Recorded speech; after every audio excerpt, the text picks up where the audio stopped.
Good evening, everyone. Welcome to the Kent City Council meeting for Tuesday, January 20th, 2026.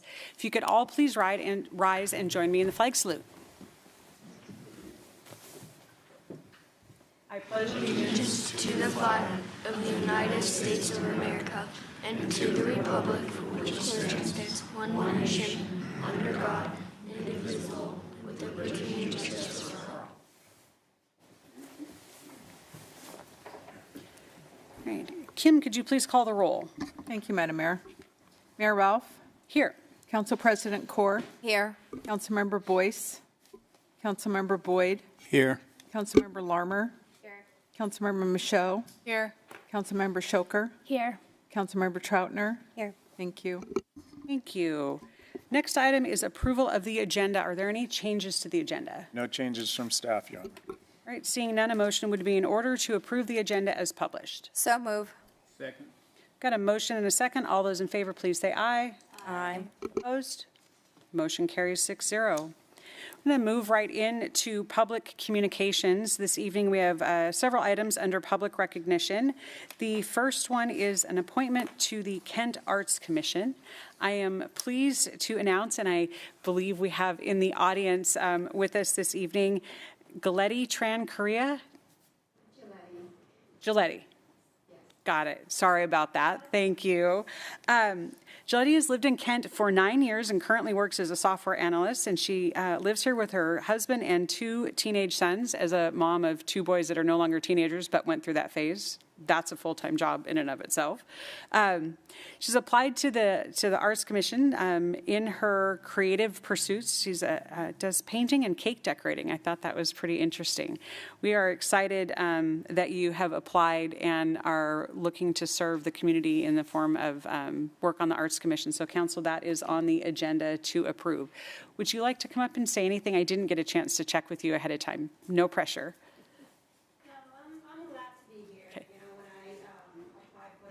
The volunteer works. I mean, I actually did it for my son, and then he changed his mind. So I was like, I might as well do it. So I'm glad. Like I said, you know, I've been here a little bit over 9 years, moving here from Chicago. So I'm glad to get involved. Well, thank you very, very much. The other item we have under public recognition this evening is a reappointment to our Land Use and Planning Board. And Council, before you tonight is a reappointment of Ben Reed. He has served on Land Use and Planning Board since 2023 and is eligible for reappointment and is interested in continuing to serve. So those are both on the consent calendar this evening. Just want to say thank you to all of our residents that choose to volunteer their time to serve on our boards and commissions. We are very, very grateful for the work that they do. So, and thank you for being here tonight. All right, the next item on the agenda is community events. Council President. Thank you, Madam Mayor. We have an update here from Accesso Shower Center with their events happening in January and February. On January 23, they have Seattle Thunderbirds playing Kelowna Rockets, and on January 24 and 25, Tacoma Stars are playing, and on January 27, Seattle T-Birds are playing against Brandon Wheat Kings. If you haven't been to ice hockey games, they're actually pretty exciting. A lot of fun happens, and if you have teenage boys or just young boys, they can come home and start, you know, imitating the players. It's always fun to give them hockeys and then start hitting the siblings. That's what happens at my household, fighting with whatever they see. But it's very exciting, and I remember last time, Madam Mayor, you were going to actually take your spouse to WWE event that's happening on February 14th. On January 30th, the Harlem Globetrotters, I always struggle, Globetrotters, they have their 100-year tour, and on February 1, Seattle T-Birds are playing again. So those tickets are available at accessoshowercenter.com. Thank you. All right. With that, we are going to move on to our public safety report. Joining us this evening is Chief Padilla.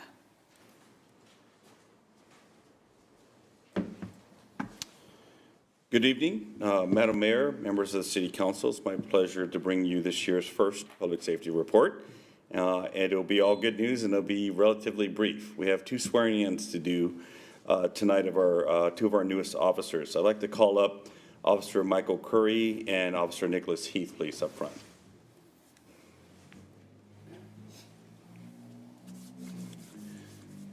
All right, I'll introduce each of them, starting with Michael.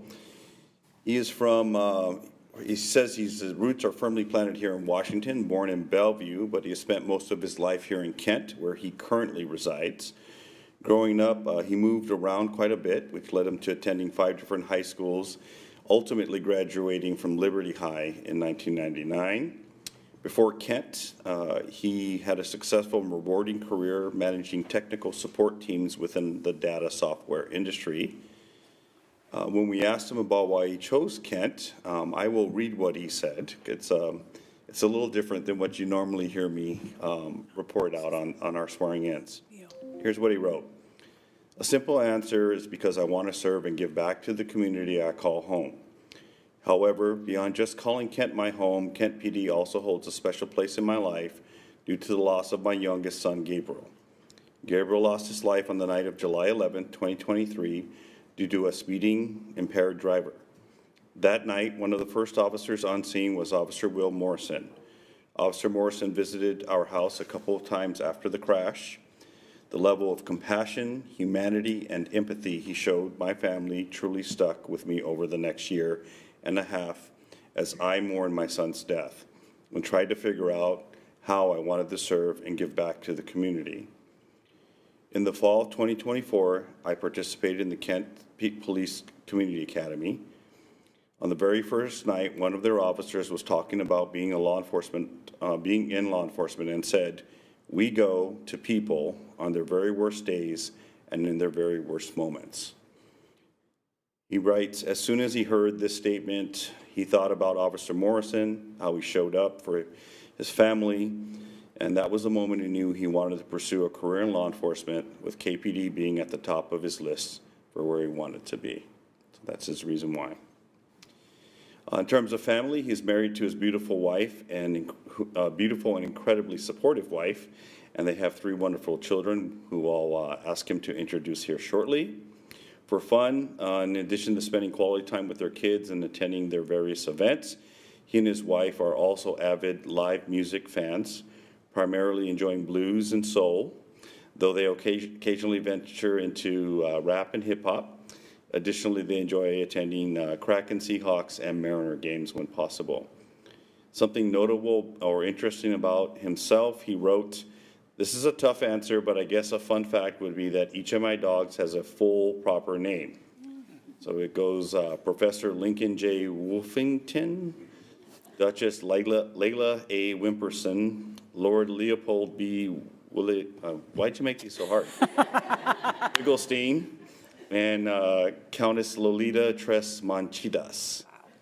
And so there you go. Ladies and gentlemen, Officer Michael Curry.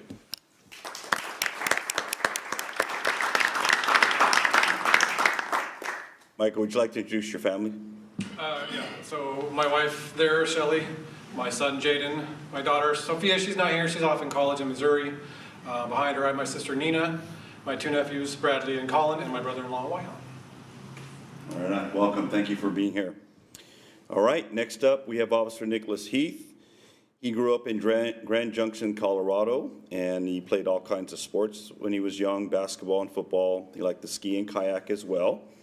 He has an associate's degree in organizational leadership and resource management. Before Kent PD, he served his country in the Army, starting in 2005, serving for 6 years and deploying twice.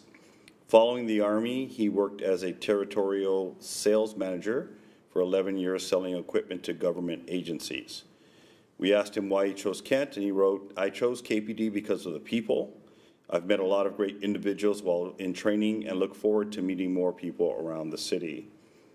In terms of his family, it says he is fully supported by an amazing wife who encourages him at every turn, and they have 3 children, which I'll ask him to introduce here shortly. Something notable and interesting about himself, he wrote, "I love to laugh and enjoy making others laugh. I approach life with curiosity, with a desire to learn more about myself and others." Ladies and gentlemen, Officer Nicholas Heath.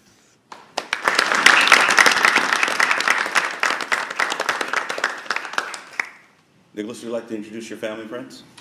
Yes. My wife Julia is in the back row there. My daughter is sitting right in front of her. Her name's Miriam. And then I have Sammy, he's my middle boy, and Sam is my youngest. The Sam. That's like, it can be confusing at all. All right. Well, welcome. Thank you guys for being here. Appreciate that. Mayor Ralph, would you do the honors, please?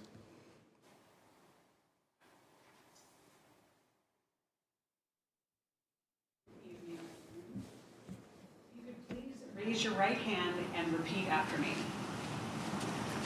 I state your name, I, Nicholas Heath, do solemnly swear do solemnly swear that I will bear true faith and allegiance that I will bear true faith and allegiance to the United States of America, to the United States of America, the state of Washington, the state of Washington, and the city of Kent, and the city of Kent, that I will uphold the Constitution and laws that I will uphold the Constitution and laws of the United States of the United States and the state of Washington, and the state of Washington, and that I will obey the rules and regulations and that I will obey the rules and regulations of the Kent Police Department. of the Kent Police Department. Great, that's it.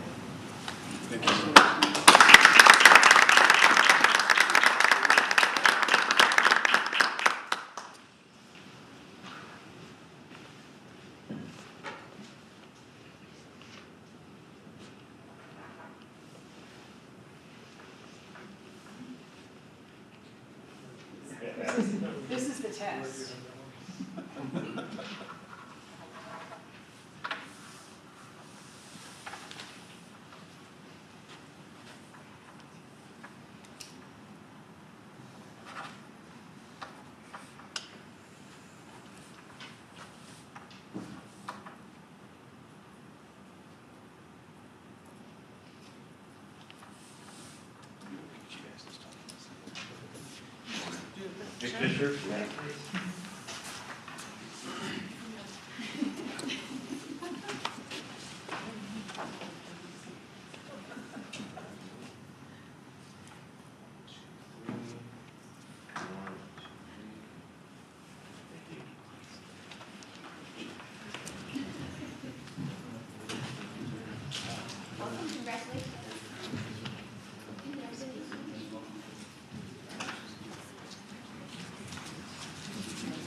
Good. Mayor Ralph, that's all I have for this month's report. Just one side note, unless there are questions from the council. We are moving into a season of hiring, what I'll call a hiring surge. So I hope to do this many, many times in the next few coming months. So stay tuned. I love that, and gratitude to the council for making the hire of those additional officers a possibility, and also knowing that we've got some significant number of retirements coming. So You. happy to have you back anytime for this purpose, Chief. Any questions for the chief? All right, thank you. All right, moving on, the next item on our agenda is our Economic and Community Development Report, and joining us this evening is Bill Ellis. Thank you, Bill. Thank you, Mayor. Hello, council members. Nice to see you all today. Happy New Year. I'm going to start off with a little bit of happy news. El Pollo Loco opened to some resounding success. There was a ribbon cutting on the right. 2.5-hour lines, I heard reported on the opening. Shows pent-up demand for more chicken offerings on the East Hill of Kent and around Kent Meridian High School. I want to start with the happy note because I do have to go and address some of the things that have occurred over the last few months in terms of closures in retail. So one of the things I want to stress is that some of the closures that we have seen, some of the biggest stories of 2025, like the closure of Fred Meyer, but also Joann Fabrics and Rite Aid and Walgreens, is part of a very slow-moving thing over many years, which is the changing face of retail. And so I'm just trying to contextualize that with this slide here.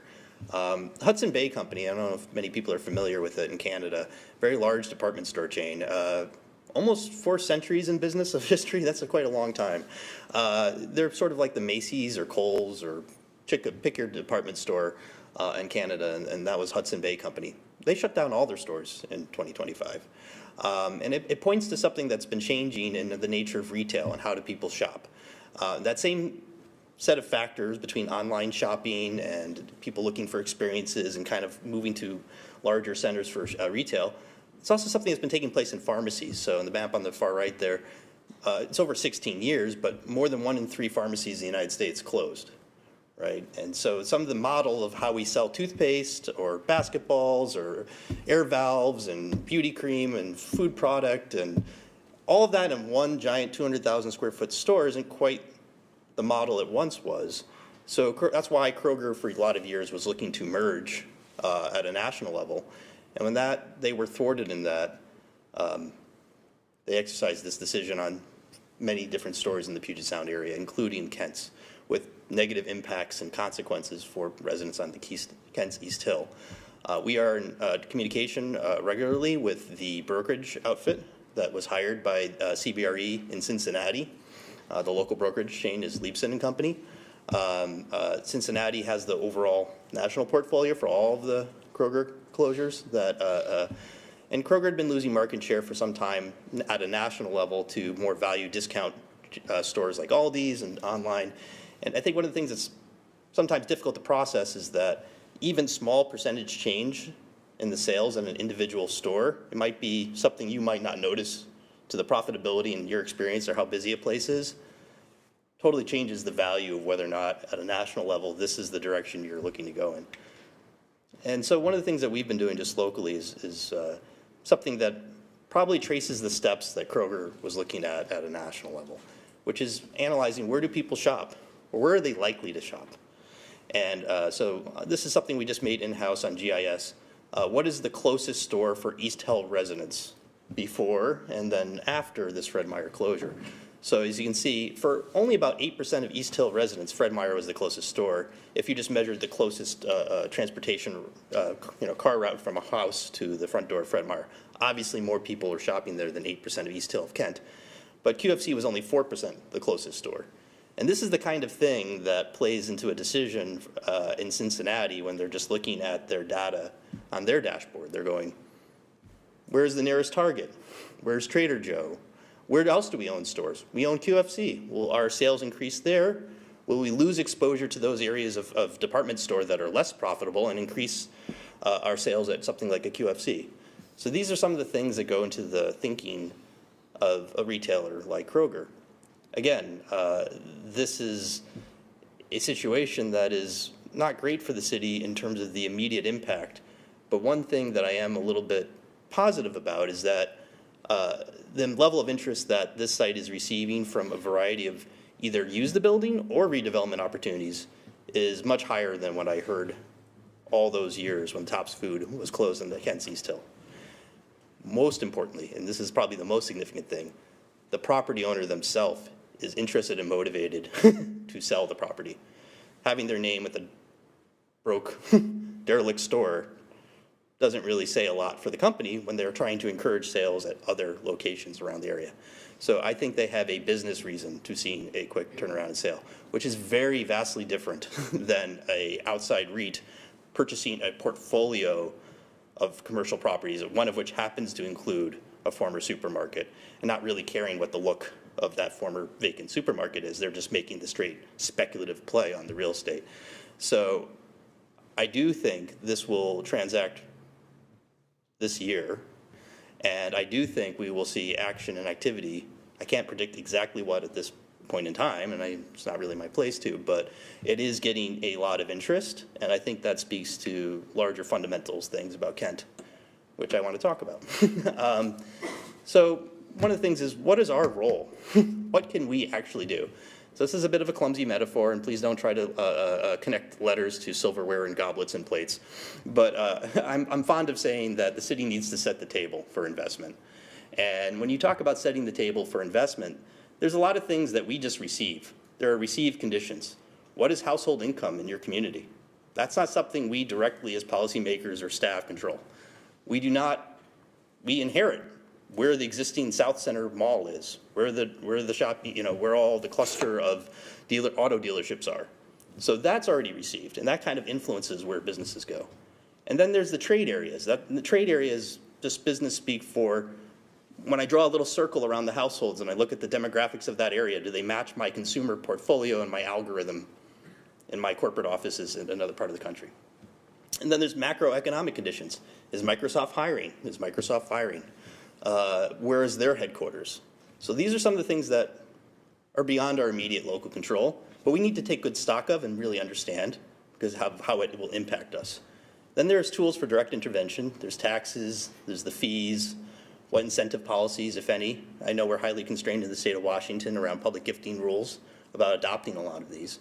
And then we're further constrained in our degrees of freedom sometimes because City of Kent revenues are perhaps not as robust as others, so we don't feel like the risk assessment works for us.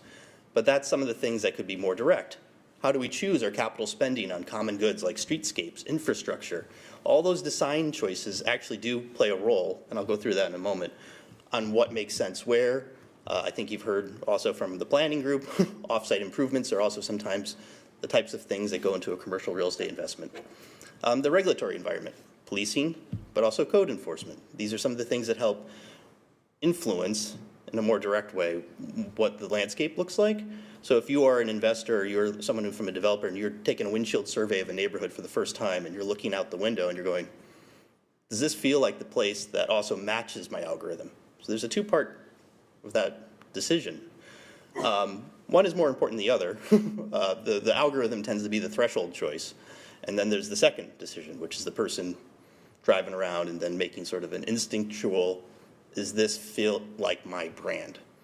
And so we're left with often the soft influency moment there, that last headline.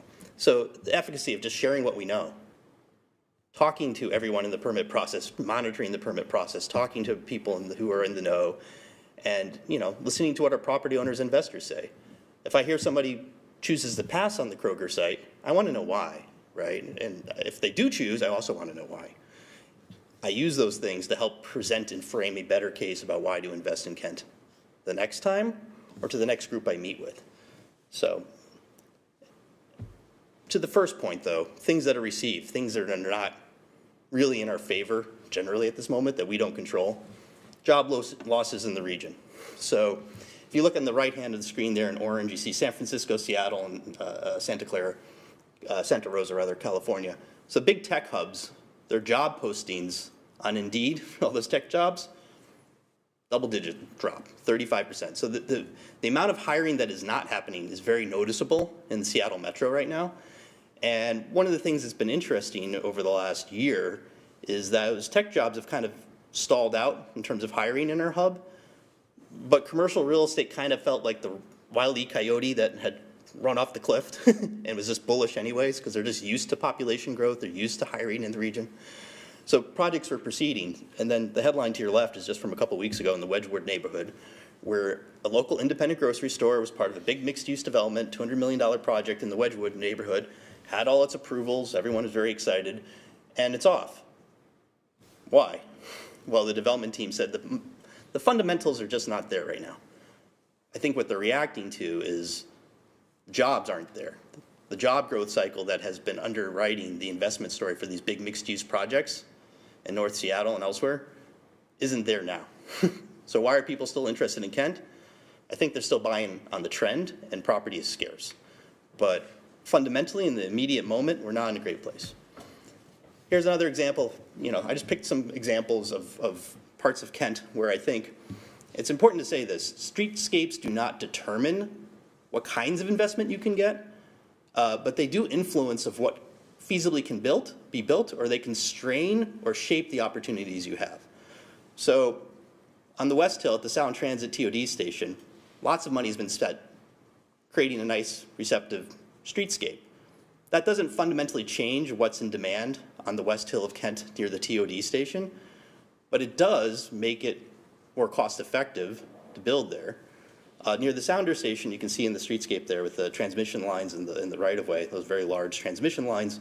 If you were to do a multi-story building there on Central Avenue, and we've been talking a lot about Central Avenue in our downtown sub-area plan, if fire needs access to buildings on that road, a multi-story building, they'll have to contend with large power lines. That's very costly to underground. So the table's a little less set at Central Avenue, right? But both light rail, TOD areas, different streetscapes, different funding sources to create those streetscapes. Not on its own determinative, but clearly helpful in terms of constraining what are the opportunities to build in one location or another. Then the top image there is Washington Avenue near, on your left would be sort of the Dollar Tree and Safeway and what's known as the Langston Landing Shopping Center. The other side is formerly Kmart. You can see all the cars going south. You see the little, this is known to staff and we're working on it, but that little curb there, the little curb cutout, all of those cars going south, if you're the ownership from California looking at the analysis of the trade area for that shopping center, you don't count any of those cars because there's no signal that creates a left turn directly into it. So it discounts the value. It constrains the opportunity. So these are areas where government does play a role. It doesn't fundamentally mean that, but for a street signal here, we would have a Whole Foods because it would still depend on demographics and a variety of things. But it does constrain maybe the investment of decision, should we reinvest in a facade here? Should we build another pad? Should I look at my tenant mix and kind of go towards one thing or another? They make these decisions partly reactive to choices the city makes. And so these are areas that where we do influence. And I share all this because I think it leads me to this. And something I'll talk more about on February 3rd, where I think we spent a number of years actually setting the table for better investment at this location, which is the Naden Avenue assemblage. So going back some years, we've had a lot of dialogue with council about this site. I'm not going to read everything on this slide, I promise you, but I wanted to have it up again, which is that, you know, back to, what was it, 2017, we changed the zoning to allow for manufacturing. We did trial balloons with a request for qualifications, not a proposal with the development team. The market didn't want to cooperate with us in 2023 on a speculative bid. The market is still not in a speculative place, but the site fundamentally has always had certain attributes that lent itself to a build-to-suit for a manufacturing campus. It has massive power, big power substation. You can, if you drove by today, you'll see PSE work crews upgrading that substation. It has easy access to 2 state highways. It has big transmission lines. Along the western edge of it, there's a King County sewer main. Generally, that's negative because you can't build on it. But if you have a manufacturer, wastewater right into the main hub of a sewer line is actually not such a bad thing. It's actually a positive. We've been doing a lot of work with the roundabout and Willis Street. We have Meet Me on Meeker on the northern edge. So we've done a lot to actually, over a period of years, set the table for a better kind of investment here. So we did an RFP a few months ago, and we had, thanks to Council President Cho's 3 council members sit on a selection panel. We got discussed with many potential developers and investors, but 3 responded, and we interviewed them, and we've made a selection. Come February 3rd, we'll bring forward that proposal and go into more depth on a purchase and sale agreement for that development team. But I did want to revisit some of the reasons why council has gone in this direction. So on the left is some place for AI data. That's data where you're actually being monitored. Most people are, unless you deselect your apps, where you're going. So in an aggregate way, retailers and others kind of know how many people are going in and out of an area at a time. So if you're looking in downtown Kent, where are the peak hours of activation? Where are most people's cell phones wandering into the downtown areas and wandering out? You know, it starts picking up around middle of the day, as you would expect, and then sloughing off around 6 or 7. It's a workday type of audience in the downtown. If you look at the jobs in our downtown, on the right hand, the orange band, those are industries that are traded sector. That means industries that are primary industries. Think IT, think manufacturing, think a company that is producing a product or service that is bringing money from outside the area into your downtown. That's the little orange band. Pink band is public administration. So think the Regional Justice Center, think those workers at the Centennial Center. That's the pink band. And we know some of the Centennial Center folks are going to relocate in the coming year. The blue is non-tradables. That's retail, that's social services, it's public health. It is jobs and occupations that are linked to industries that are servicing people in the local area. So the growth in that has been somewhat steady, but the overall numbers is only a few thousand. So one of the things we talked about a while back was that in our downtown, to have a diverse base of many different types of uses, many types of jobs, was if we were to achieve that, we needed to have other types of kinds of businesses into the downtown, kinds of businesses that bring in greater revenue. This is a retread of a slide from a few years ago, so I apologize, but I will be updating this shortly. The bubble on the left, South King County, over $13 billion, $13 billion from the aerospace industry into South King County. It is one of the few bubble charts we can create where you show the east side, Seattle, and South King County, and South King County wins in terms of just overall size and impressiveness. The aerospace industry in South King County is critical for us, partly because it is a way of bringing value and dollars into our communities from the outside that we don't really have rival to. On the east side, it may be a smaller portion, but they have a lot of other things going on, that's biotech or cloud computing. We don't really have those same opportunities. This is again from a few years ago, but story is still true. Direct impact of the aerospace sector in Kent is over $4 billion with a B. Just Kent, not Kent Valley, not anything else, Kent. The number of aerospace jobs, thousands. The indirect impacts that they have for all the spending that they do, hundreds of millions.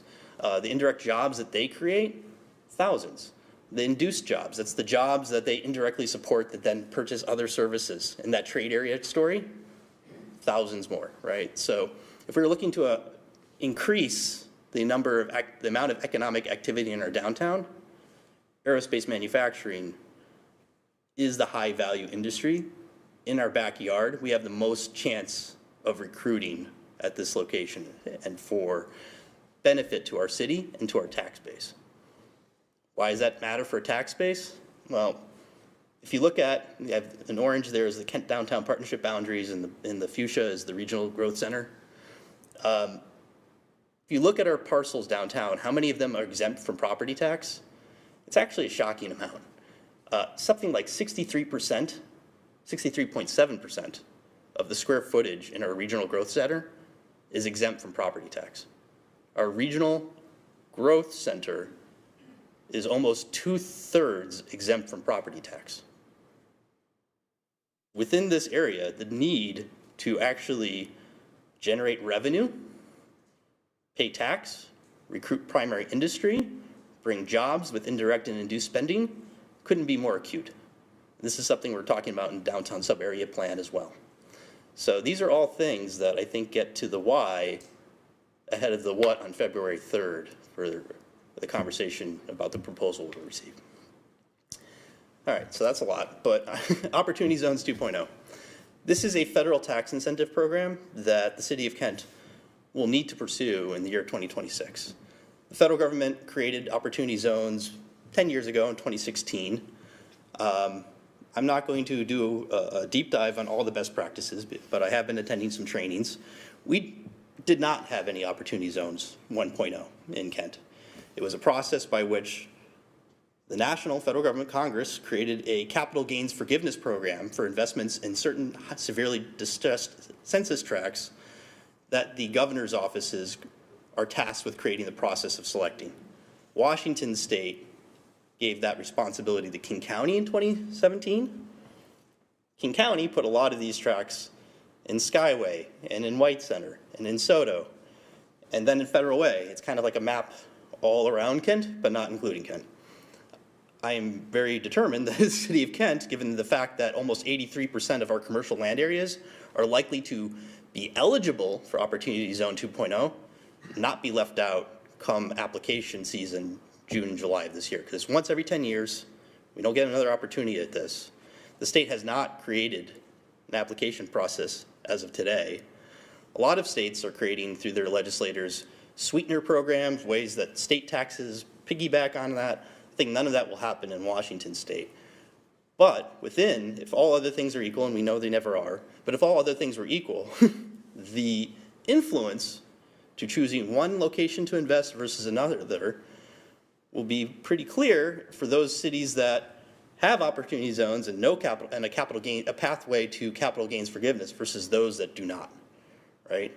And so for us, where we will have the vast majority of our commercial and industrial lands is eligible, we need to be very concerted in our focus on going to the state and saying, these are the policy cases and policy reasons why there will be a lot of positive benefit and leverage if you select Kent. It is a rare opportunity for dollars sheltered from federal taxes to have an incentive to actually be invested in Kent. So that would include our downtown, that would include Naden, it would include our Superfund sites. This could include our industrial valley that we heard earlier today experienced the confidence shock of a levee failure. There's a lot of reasons why we would want an incentive program, especially if we cannot afford those incentive programs ourselves. So this will be a key focus of my division over the next few months. Probably enough said. Having said that, we haven't forgot about small micro enterprise. We continue to monitor the work of Business Impact Northwest and the drop-in hours. They served about a couple hundred businesses last year. We work with the Community Business Connector program in the Kent Chamber, did a lot of outreach, sort of going out, talking to hundreds of businesses door to door and understanding, taking surveys and basically doing a health checkup on how our little businesses are doing and then making the connections and referrals as need be to technical assistance or providing that assistance themselves. So we continue to work with partners and we continue to think about ways that we can invest in ourselves. And actually, Kim, I didn't pop up on his own, unfortunately, so I want to play a video for you. Yeah, no, I'm sorry. Yeah, let me just let me just frame it a little bit. A couple months ago, we had at the Accesso Shower Center an employer event with over 800 students from around the region. It is an outgrowth of our industry-driven Kent Valley Air and Space employer table. It was a really big success. It was something that we asked our industry members from the aerospace table, drawn from Renton, Tukwila, Kent, and Auburn, what do you most care about? What do you most want to do? And we want to talk to young people about what's unavailable in our aerospace industry. We think this is kind of a hidden thing. Even if we're not hiring ourselves right now, we want to introduce this to young people. So we took the challenge. I just want to recognize my colleague, Michelle Wilmot, did absolutely instrumental, ran the show in terms of putting together all the organization for this. And January 30th just got recognized by the U.S. Conference of Mayors as a Best in Show Dollar-Wise Innovation Grant for the Kent Valley Employer Table work.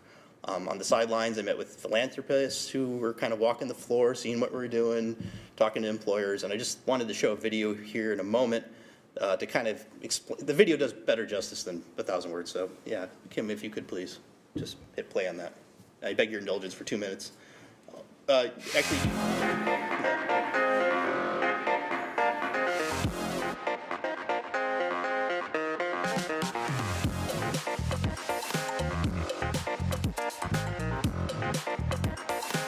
We are at the first annual Future in Flight Expo talking about advanced manufacturing, aerospace, and outer space with almost 800 high school students. There are companies from all over the Kent Valley here helping them connect, and I think the biggest thing that I'm most excited about is explaining to those students what career paths are available, what options are out there, because these are jobs that are not, you don't wake up and say, I want to be a firefighter or a police officer, or those kind of things, but these jobs, super technical, really good paying jobs, and unless they know about those opportunities, they're never going to know how to attain them.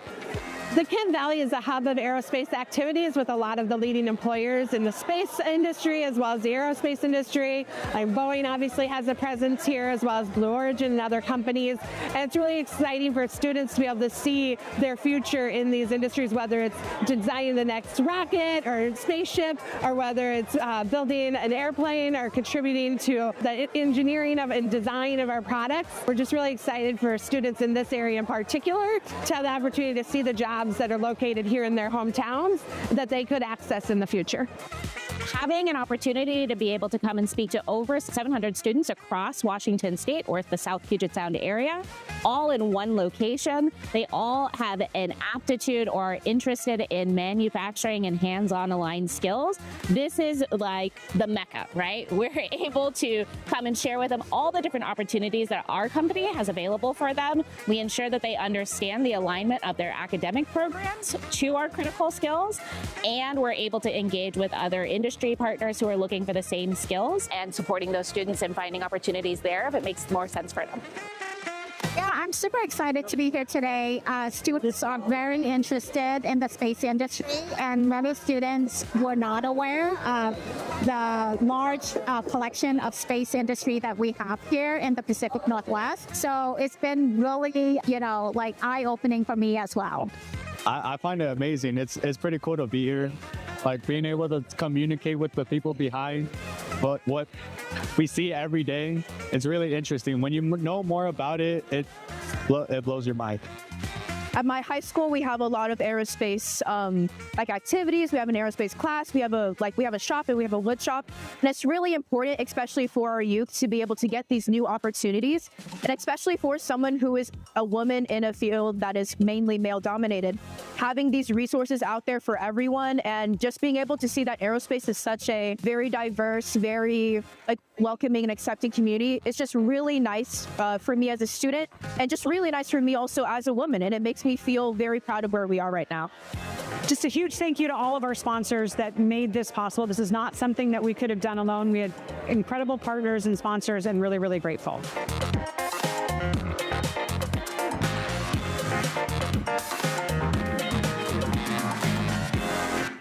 Thank you. So it was a great event, and we want to build on that and leverage off of it. And we had over 20 employers present, and we want to make sure that everyone who participated or sent their employees to staff a table sign up for the Guest Speakers Bureau, so that this event works hand in hand with some of the work I've been sharing with you with this Kent School District, that we have recruited potential mentors, that we are getting students prepared and excited about it. So it fits into a part of a strategy, and I think it was important to say that the employers wanted to do this. We didn't say, hey, let's do a career fair. They said, no, we want to do a career exposure thing. And so we delivered that to what the employers wanted to do. And one of the key things is that we had the employers on one side of the hallway, and then on the other side of the hallway, we had all the potential training providers and education programs that you could sign up to actually get access to that career. So it was kind of it was an all-day affair, and it just takes a lot of logistics to arrange something like that and get teacher accreditation from Puget Sound Skills Center and I'm sorry, not Skills Center, Puget Sound ED, in order so that teachers who are participating could clock hours. It was just a lot of work and effort that went into that. So I just want to thank Michelle again for that effort and the demonstrated success there.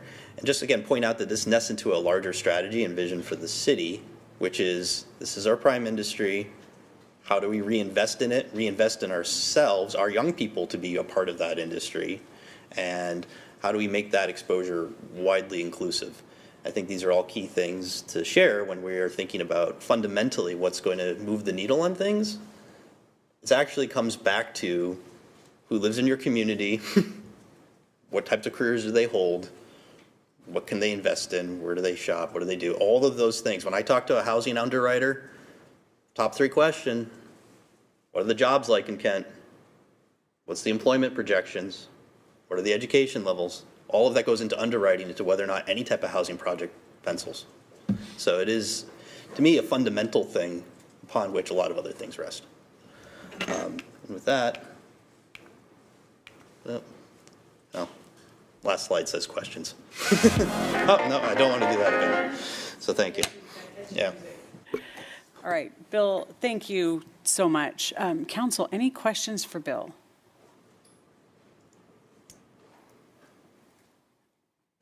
All right. Thank you very much. Thank you. And I want to point out we've got Michelle in the back as well. So this dynamic duo of work in economic and community development, well known around the region, and they are absolutely driving the conversation to Kent, making things happen here, and could not be more grateful for that. So thank you to both of you. Thanks, Michelle. Thank you, everyone. Yeah, very much. All right, we are going to move on to reports. So council not only serves here at these meetings during our normally scheduled first and third Tuesdays, but they also serve on committees around the region and the state, making sure that Kent is being represented in those conversations, both around policy development and funding opportunities. So this portion of the agenda is really a report out of the work that's being done outside of council. I am going to kick it off. Just a couple of highlights. Had our first SKIP South King Housing and Homelessness Partnership meeting on Friday. I was reelected as vice chair, and we worked on the Housing Capital Fund. So awards that will be going out to both build new affordable housing and make sure that we're maintaining the existing household in South King County. And Council, you'll be hearing about that work in upcoming months. Had an opportunity this morning to spend about 4 hours waiting in front of the Washington State Legislature for 1 minute of testimony. We were signed up to give testimony in front of the House, and they cut off public speakers before they got to us. So after 4 hours, gave 1 minute around our flock cameras. And there are several bills regarding automated license plate readers in Washington State.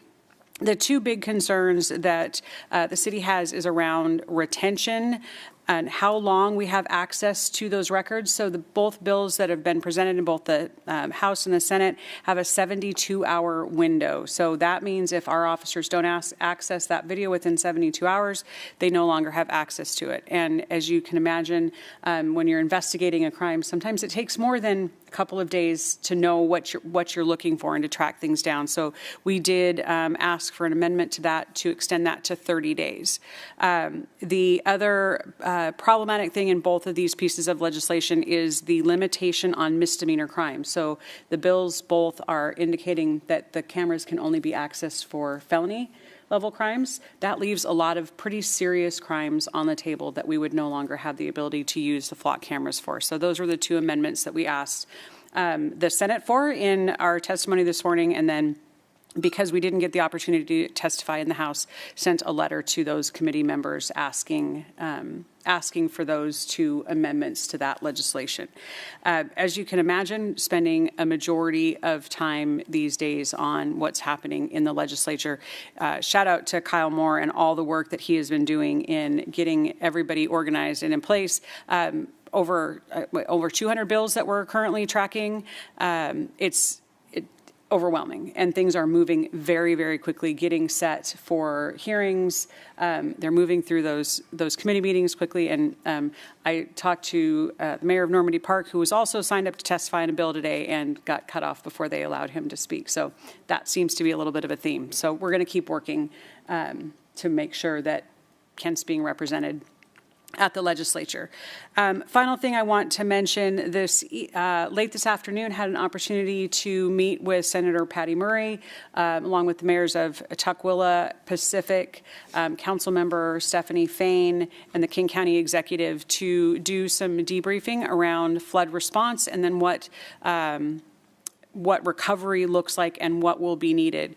I have to say she was very, very receptive to the conversation. You heard Chad talk about it, the issue with the gauges and what is being released from the dam versus what it's showing up at in the valley, and how that could be help prevent some of the flooding. So we've sent a request to her to take a look at that, and she talked a lot about the fact that the state is getting ready tomorrow to submit the first round of requests for federal dollars. Cross your fingers, pray, whatever it is that you do. There's a lot at stake in whether or not we get recovery dollars from the federal government. I want to wrap up my report. Council, you heard a presentation about the amazing work that was done during the flood response tonight from all of our departments. And the person that you heard coordinate that presentation was Pat. And I am going to put him on the spot right now. And I want to very publicly say thank you for everything. The amount of work that Pat did over that period of time and now to coordinate everything that you saw, make sure that the meetings were happening and the departments were talking to each other and that we were talking to the county and the state and all of those things. Every decision that was made, every process that we had, everything that we are doing going forward was all coordinated by him. And I cannot say thank you enough for that amazing work that has been done and is continuing to be done. So thank you, Pat. Yeah, please. It's a big deal. It's a big deal. There is, I was going to say there's no playbook. There's plan, but it's not something that we have been through as a city. So just really, really grateful for that. So thank you. Well, Thank you, Madam Mayor. I think I'm up next. You're so next. I'm just going to take it over, and I'm going to deflect a little bit because this organization is as good as the leadership in this organization, and you have top-notch people in every department. So it's because of them, and it's because of the culture they built in their departments that work got done the way it did. So thank you, but they really deserve that credit. So from my end, I just have one thing to mention here. Otherwise, I refer to my report that's in the council agenda. The other bill we had on this evening for hearing was a bill that would essentially eliminate, for all intents and purposes, the ability of the city of Kent to regulate in any way illegal camping anywhere within the city, be it a park, ball field, or a sidewalk. So today, big shout out to Kyle Moore, our government relations manager. In a matter of about 8 hours, he was able to pull together multiple cities who joined a letter that the city also joined on to send to the committee. I do not know how the hearing went because while we were in here, the hearing was going on. This is round 2 of this bill. We faced this same bill last year. This version is much more strenuous in its regulation and essentially, for all intents and purposes, eliminates a city's ability, any city in the state of Washington, to regulate camping. So I just want to remind, you heard me talk about this last year, and we have invested millions, if not billions of dollars in the region in parks and sidewalks. You think about the billions of dollars the state has dedicated to orcas and salmon habitat. And a couple of years ago, you heard a presentation from staff regarding, the name is escaping me now, Chad, West Hill. McSorley Creek. Which is the headwaters to a $20 million salmon recovery project that the state of Washington is working on. That is a battle that we are constantly in to try to deal with homelessness. That area is constantly becoming a garbage dump, and we, the city, we're investing thousands and thousands and thousands of dollars a year to try to keep that area clean. This bill, if passed, eliminates our ability to do that completely. So we signed on to this letter. It has been issued, it went out today, and we're hoping that this bill will end consideration immediately. So I have sent that to you all, and you can take a look at that. If you have any questions, you can call myself or Kyle Moore. So thank you. Thank you. All right, Council President. Thank you, Madam Mayor. First, I want to say Councilmember Boyce is not here to hear you say good things about Pat, so he definitely missed out. You should send him a recording and let him know to watch this for sure. Thank you, Pat, and thank you to all of our departments. I said that during our workshop earlier for the amazing teamwork they did and worked together with RFA on our flood issues we had. I serve as the chair for Puget Sound Clean Air Agency Advisory Council. We had our meeting last week, and we had updates on our comprehensive climate action plan. I will have that information in our council newsletter that comes out tomorrow. I was elected as the vice chair for caucus for Puget Sound Regional Council Growth Management Policy Board, and I'll have information on that meeting as well in my council newsletter.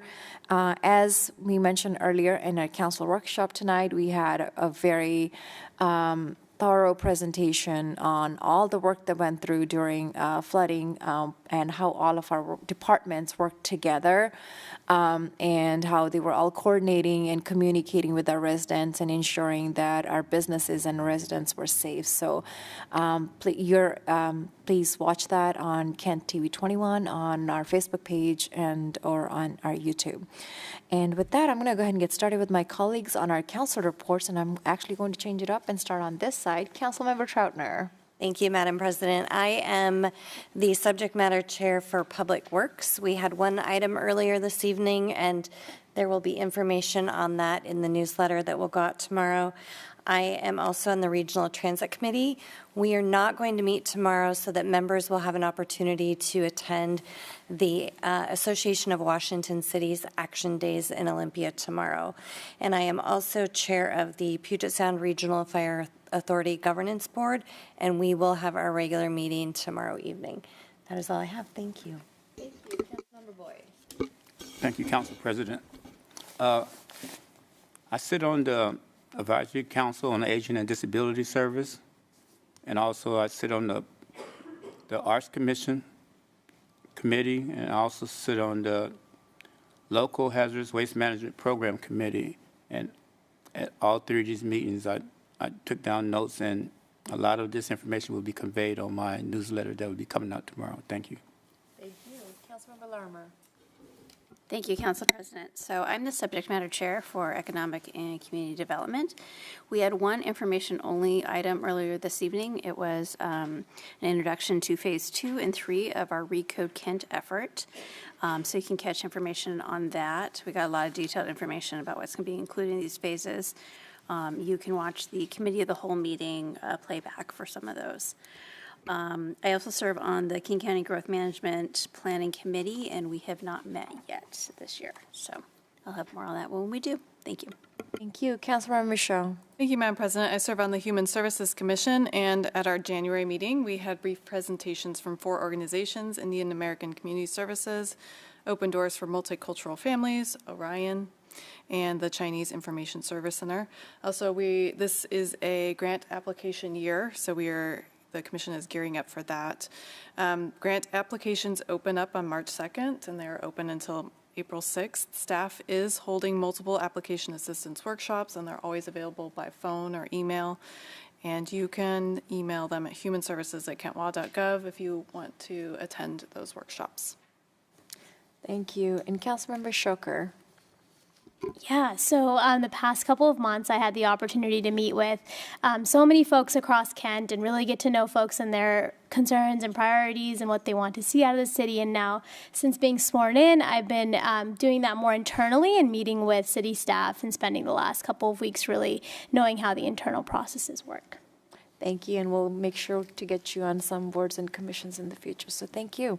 With that, back to you, Madam Mayor. All right, thank you, Council President. Moving on, item number 6 is public hearing. We do not have one this evening. Item number 7 is public comment. Kim, do we have anyone signed up? We do not. All right. Moving on to the consent calendar. The consent calendar is a compilation of items that the City Council has considered at both workshops and Committee of the Whole. They've had an opportunity to receive presentations, ask questions, and have discussion around these items. They have passed out of Committee of the Whole without controversy.